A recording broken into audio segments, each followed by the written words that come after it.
Making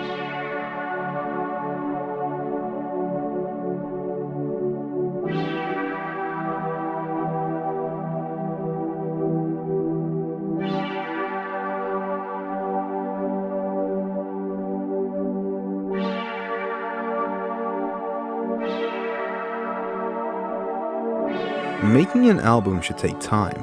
Weeks spent just on producing and mixing alone, not even including recording. Care and thought have to be put into every aspect of every song. But in the winter of 2020, one player decided to do what no one had done up until then. This player decided to speedrun the process of making music. Writing, recording, mixing, and releasing an entire 8-track LP within a couple weeks, which was far ahead of other indie players in the field at the time.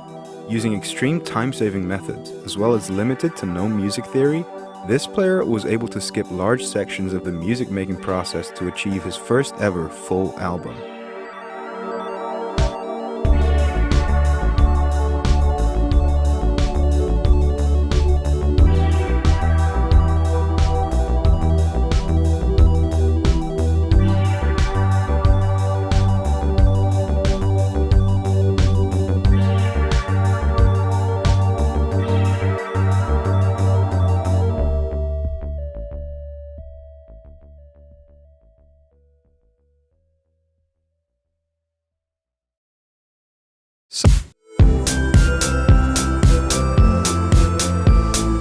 Music has been a part of my life forever, but not a big part until recent years. I grew up in a church environment. My dad led the worship, so there was always an acoustic guitar or a keyboard lying around the house that I could play around with. And I remember being curious about guitar and learning to play guitar when I was 11, and then learning to play the piano at 14 when I got bored of playing guitar. Now, that is to say that I was not very good. It took me years to actually learn enough that I'd actually be proud of myself and attempt to play it in front of people. I didn't really have a taste in music in my early teenagehood. I just kind of listened to whatever my dad played on in the car, which is usually either worship music or 80s pop stuff. And in terms of my own personal taste in music, I listened to a lot of 21 Pilots. And I know that some people will say that that's cringe, and don't get me wrong, it was, but it was a good starting point for me growing my own independent taste. It wasn't until 2019 that I decided to actually make my own stuff, and I was greatly influenced by one of my other favorite bands, Hippocampus. Hence why the 2 tattoos. As soon as I turned 18, I got those tattoos. I did a few songs inspired by their earlier surf rock stuff in a channel that I ran until mid-2020, until I just kind of gave up and stopped uploading on there. It's called Joasis Music. I'll put a link to it in the card thingy in the corner. You can go check it out, but it is terrible. My mixing and overall songwriting abilities weren't the best at the time, and I really needed to change that. Looking back a bit to early 2020, I started watching this YouTube channel called Valspire Family, which I'll also link because he really helped expand my music taste into more indie stuff.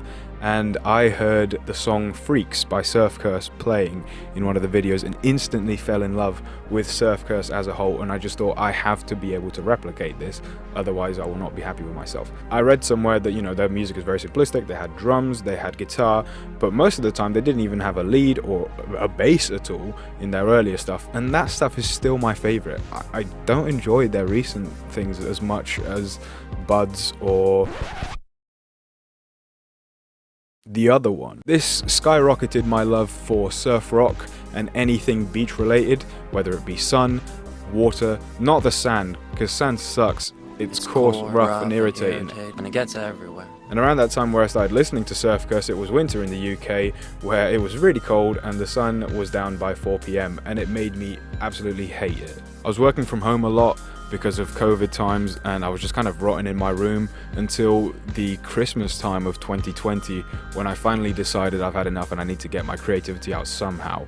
And I found a formula that really worked for me, that allowed me to create a whole album in 2 weeks, and consequentially led me to creating my new music persona, I suppose. And so for the 2 weeks that I was on holiday during the Christmas period, I wrote, produced, okay, if you can call it that, recorded, and I mixed and I released a whole album, 8 tracks in 2 weeks, which has probably been done before, but not to this extent. Just kidding. listening to it back now, it was kind of shit. But it was a good starting point to where I am now.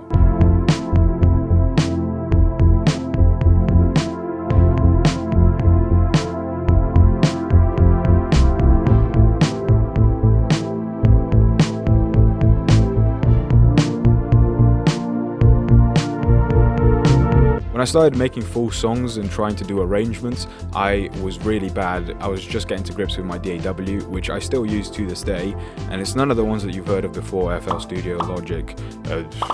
It's called NCH Mixpad Masters, and the sole reason why I bought the license for that one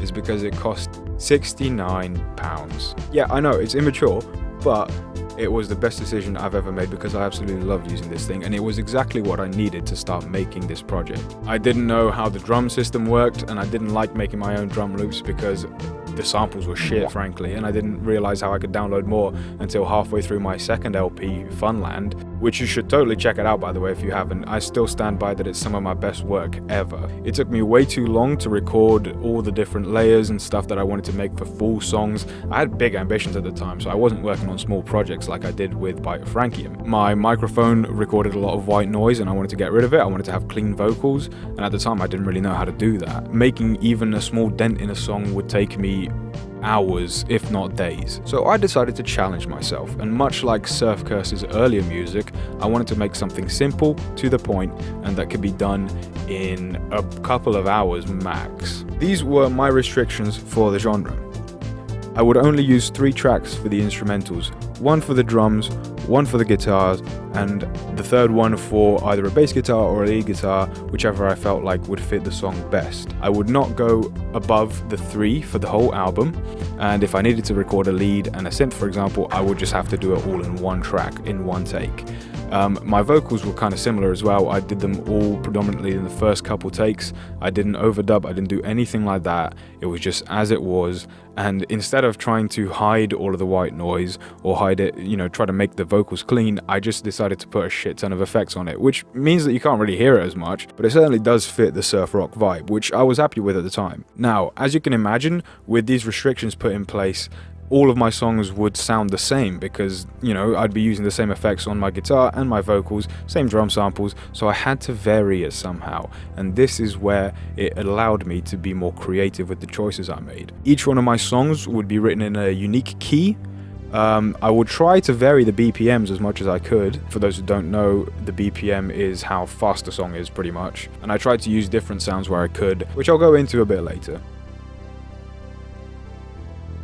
When it comes to writing or planning the album, I really didn't have anything going into it. One night I made 2 songs that were very rushed, and one of them was I Want You Here, and the other one was a song called Carb Overload. I Want You Here was more similar to my sound now, whereas Carb Overload was kind of like a post-punk sad song inspired by bands like Bedroom, and I presented them both to my ex-girlfriend, who said that she preferred Carb Overload, but me being a contrarian, I went with the other option. Now, my process for writing or planning an album is kind of weird from the get-go because I don't write the songs and then name them. I prefer to pick cool names for songs that I would like to listen to and then write a song around that. I thought of some stuff that sounded cool in my head, like Palm Tree House, Roger Roger, and I just went with it. Each one of these songs had a name before I even wrote lyrics for them, or even the sound itself. To save myself some time, I actually recycled some of my old songs, like Roger Roger being a song called Joe by me, that I never released, and so I just asked my friend Joe if I could use the song and kind of reshuffle it to make it more like my sound. High Cliff, which is a closer on the album, actually was supposed to be a single from a previous band that I was in called Streetlight, and because the band broke up, they just let me use it, which was great. Other songs like Beach Break literally would just come to me in a spur of the moment decision, and it's probably my favorite off of the whole album. So like I said, I would just take old stuff or make new stuff that fit that kind of sound, and I had a very clear idea of what kind of sound I wanted because my guitar pedal, the Zoom G1, the G1 On by Zoom, had a surf rock preset with preamp and everything, and I just used that. and that's all the effects that you hear on the guitar throughout the album. Maybe a little bit of reverb, but other than that, it's what you get from the pedal. I wrote all of my lyrics into a notebook on paper because I thought it'd be more authentic, only to then realize that it's a lot easier to keep track of and make edits if it's done digitally. So I set myself up with a Google Drive folder for all of the lyrics of all the projects that I worked on. And as the projects developed, I realized that I had to organize it a bit more. Now, at this time, I didn't know what I was going to call myself. I didn't have an artist name in mind. All I knew is that I really liked the name Citrus, but that was taken up by a local band at the time. So I went with the next best thing relating to a citrus fruit, Blood Orange. But I thought that was a bit of a mouthful, so I just went with BLOODLIME instead.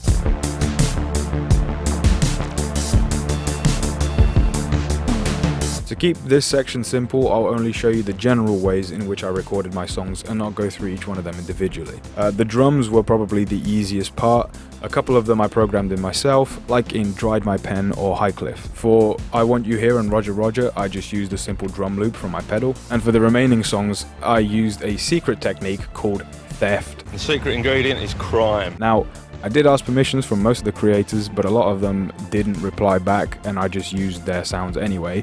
But I would just look on YouTube, surf rock drums 170 BPM, surf rock drums 180 BPM. For example, what you can hear here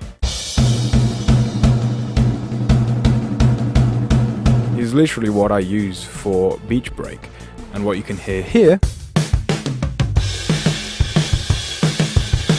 what I used in Palm Tree House, and subsequently I also used it in Dumber in my second LP Funland, which you should still check out because it's really good. For the rhythm guitar, it was just as simple as it is. I used my acoustic guitar because that's the only one I had at the time, and I ran it through my pedal to get that surf rock effect, and that included the lead guitar and the bass guitar as well. There's a bass preset on it that I just used. It sounds terrible. If you were to isolate the bass tracks themselves, you'd realize how thin and basic they are. Once I had it all set up, I just hammered through some easy chords. None of the chord progressions are particularly complicated in my songs. I would do most of them in one take just to get all of the flavor and all the spiciness of the errors in the track. For the third instrument, like I said, it would typically either be a bass line or a lead line or a synth pad, for example. The synths were recorded on my dad's Roland keyboard that we have downstairs, and they were just the simple presets that would come on the keyboard itself.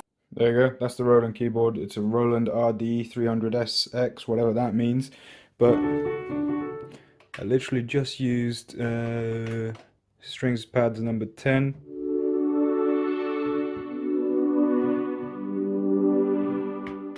Bass sound number 12.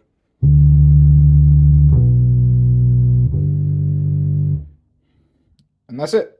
And lastly, for the vocals, I just recorded a couple tracks and panned them to each ear and combined them, I suppose, into one main vocal track. And that was pretty much it. I would do some harmonies like in Palm Tree House, but most of the time I just kept it pretty simple. And I just shouted most of the lyrics because that's how my voice felt more comfortable at the time. That style of singing was the easiest to maintain because I'm not really yelling, but soft vocals kind of have more room for failure, I think. And that's it. The overall recording process for each of these songs took about 2 hours in total. I would just do the drums and then hammer through the rhythm chords, do a third instrument, and then just record a couple of takes of vocals and just kind of do the best I could. The vocals definitely did take longer than the instruments did, only because I'm more confident with my playing abilities than I am with my singing abilities. And even to this day, I do tend to put the vocals kind of in the background where I can. There really isn't much in terms of mixing or producing in Bite of Frankium. It was pretty much as I recorded it. What I will say is that more than anything, I was interested in symmetry. Skibbity, my friend! At the time, I had these shitty headphones that if one side worked, the other one wouldn't, and I felt like I missed out on some of the sounds that would specifically play on one side of your ears and sounds that would play in the other, and so I just wanted to make something that would play on both and be as mono as possible. Which also ties back with what Surf Curse used to do. Their earlier albums were set in mono. For those of you who don't know, mono is when both channels leading to your left and right ear play the same exact signals, so you'll hear the song regardless of you're wearing one headphone or two, and I really wanted that to be the case. When mixing, I would keep all of the instrumentals to the center. If I panned, it would be a couple of degrees, and I never went more than 30% left or 30% right on either of my vocals, and if I did one on the left, I would have to do one on the right to balance it out, because again, I really wanted symmetry in my tracks. I put a low pass on all of my bass tracks to make it sound a bit more boomy. I didn't know how to use most of the effects, so I just used either a delay or echo or reverb on pretty much everything, except for the bass and drums, which would sound muddy if I did. I had some spring reverb for my rhythm guitar to make it sound like it was coming through one of those shitty beach speakers, like the loudspeakers that they have at the beach, and I think for the most part it suited well for what I was trying. Most of the drum tracks that I downloaded off of YouTube I kept the same, except for some that had a few different fills that I didn't like, and I just kind of reshuffled it and you know, did my thing with it, I suppose. I didn't know anything about compression, noise gates, nothing like that, and so all my vocals were just rough, and I just put a shit ton of reverb, shit ton of echo, and like I said, paired them together to hide the mistakes a bit more. This is literally all that I did, and that was the final product, and you can clearly tell by how it sounds now. At the time I loved it, at the time it was something that I used to listen to all of the time to try to get my views on YouTube up, but I don't think I would go back to it now. I think a lot of my early album covers had the same kind of features when it comes to, you know, the stripes and sometimes the white border. I can't exactly remember why I decided to make that my template for album covers. I think my thought process at the time was that I wanted to look like a Polaroid picture, which I did kind of better in Adrenaline Junkie. The stripes that sometimes appear in my album covers represent slats, because where I grew up the windows were made of wood and they had slats, and it was kind of like a representation of being inside during COVID, where you'd see like the outside world through the inside, you see it through the slats on the windows. And my music's kind of moved away from that now that we're all, you know, free to leave our house again. But if I'm being completely transparent, I went on Pixar and they had the option to do that, to add the little stripes, and I thought it looked cool, so I just went with it. I went to the effort of making a demonstration video, so without further ado, this is how you make an OG BLOODLIME album cover. Okay, so you take a picture, preferably of something with vibrant colors or something with an object of interest in the middle, and then you go over to Pixar, and then the first thing you do is you want to crop that. Then you crop the picture to make it square, because most, if not all, album covers are square, and then just make sure you got everything centered, make sure it looks good, you know. And then after that, you scroll to the bottom and you get border, and all you have to do is just increase the inner border to 16, decrease the outer border to nothing, then scroll a bit more, and then you get to shape mask, and then in shape mark you have to find the stripes, the horizontal stripes, make sure you invert it so that the stripes are white, and then just mess with the transparency or the opacity until it's done, and then that's it. That's all of it. If you're feeling fancy, you can just go over to Paint and add the album name in the corner. It's Arial Black in bold and italics, so it kind of slants a bit, and then you just draw that in a color and then draw it in black and put it on top of it at a slight offset. That's it. That's literally it.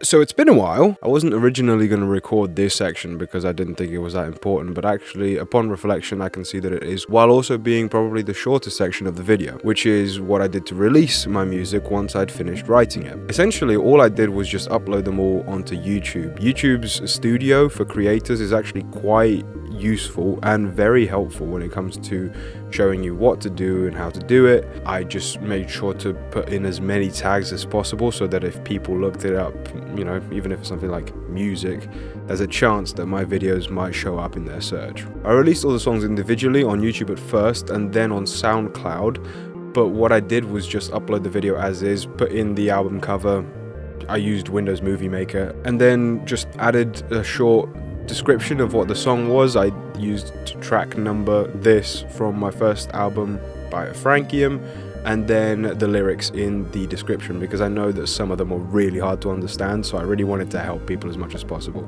and subsequently help myself by people talking about my lyrics, which, let's be honest, you still aren't, but it's fine. All that led to the album being fully released by the end of 2020, which was about 3 weeks after I started it, but I did allow a week for me to upload the first 4 songs of the album, but because Highcliffe belonged to my previous band, I had to wait for their permission to upload it, so I just staggered it a little bit. But that's it, that's all I did. And then it was out there, and funnily enough, the day after, I think it was New Year's Day, or New Year's Eve actually, I wrote 2 more songs, one of which was Sail Away, which is the first song from my second LP, Funland, which you should still check out. And the other one was a song called Kids with Guns, which was on the B-sides to Funland. But all that being said, that is literally my entire process for how I made and released my first ever album. And if I can do it, and it turns out as shit as it is, so can you. But it's fine if it's shit, because it means that you'll get better eventually. I don't suppose many of you will be watching this part of the video, but if you have, thank you very, very much. I hope that it was useful, or at least entertaining to you. But if you have any questions, leave them in the comments, and I'll try to address any that I can. And yeah, I have a few other projects that hopefully shouldn't take that long. I want to work on a few short videos to see if I can get my engagement up. So hopefully I shall see you all soon. Bye bye.